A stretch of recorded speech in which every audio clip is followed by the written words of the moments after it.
In September 2025, Donald Trump announced what he called the biggest deal ever with Japan, a $550 billion investment into the U.S., targeting technology and automotive sectors. The announcement was trumpeted as a landmark victory for American workers and a testament to Trump's negotiating prowess.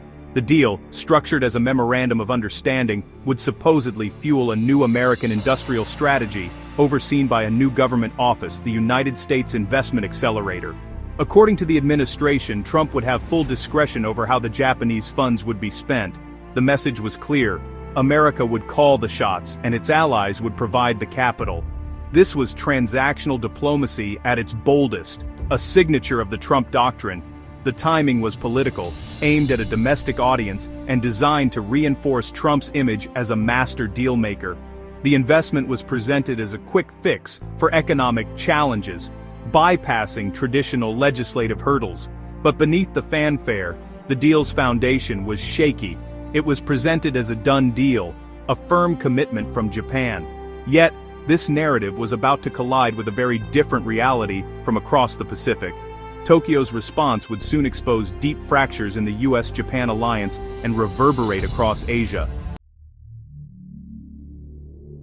Japan's response was swift and unequivocal. Senior officials, including Chief Tariff Negotiator Ryosei Akazawa, flatly denied that Trump would control the funds, clarifying that any investment would be managed jointly. The idea of a $550 billion blank check was dismissed as a fundamental misunderstanding. Prime Minister Takaichi Sanae threatened to reopen negotiations, signaling deep dissatisfaction with the deal's portrayal.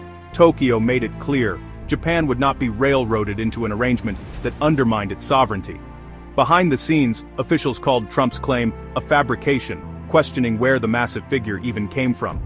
The sentiment in Tokyo was one of shock and dismay at being misrepresented for US political gain. At the heart of Japan's rejection was a simple principle: investment decisions are made by private companies, not politicians. The Japanese government cannot command corporations to invest billions abroad at another country's request. This crucial distinction between state-directed and free-market economies was at the heart of the misunderstanding.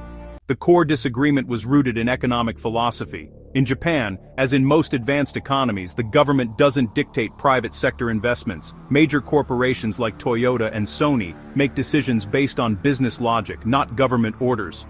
The notion that Japan's government could compel $550 billion in US investments was simply unrealistic. Officials explained that while the government can encourage investment, it cannot mandate it. Cabinet Secretary Yoshimasa Hayashi stated plainly, private companies operate on their own rationale. Japanese industry leaders were wary of being forced to fund unviable projects like the long-stalled Alaska LNG export plan. They saw such demands as economic coercion, not sound investment. Many Japanese firms had already invested heavily in the US and expected those contributions to count, but the Trump administration wanted entirely new funds, dismissing past investments.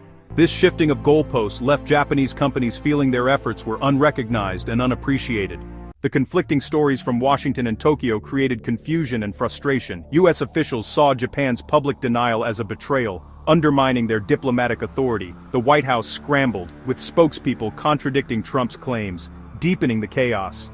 Japanese officials felt used as political pawns, believing the deal was invented for US domestic gain. The incident reinforced Tokyo's perception of the US as an unpredictable partner.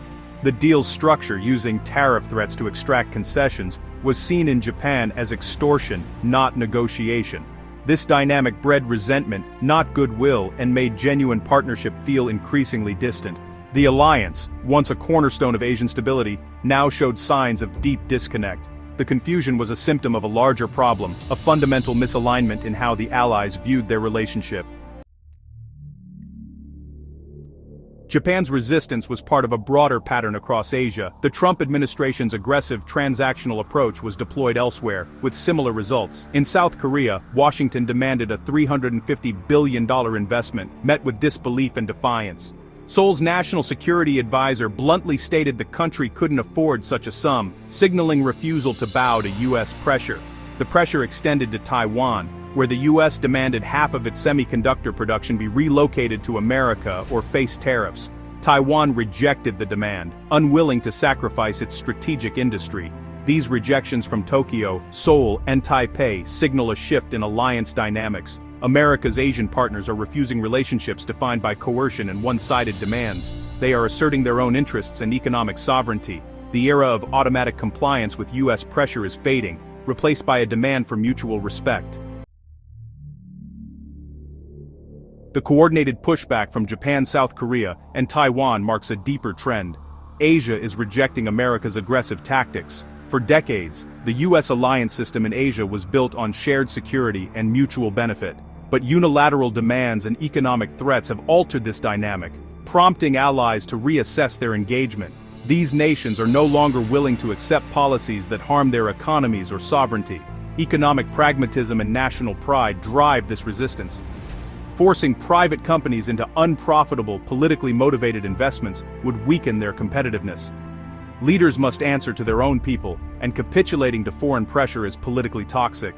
Asia's economic landscape has changed. These countries are now global powerhouses with options beyond the U.S. market.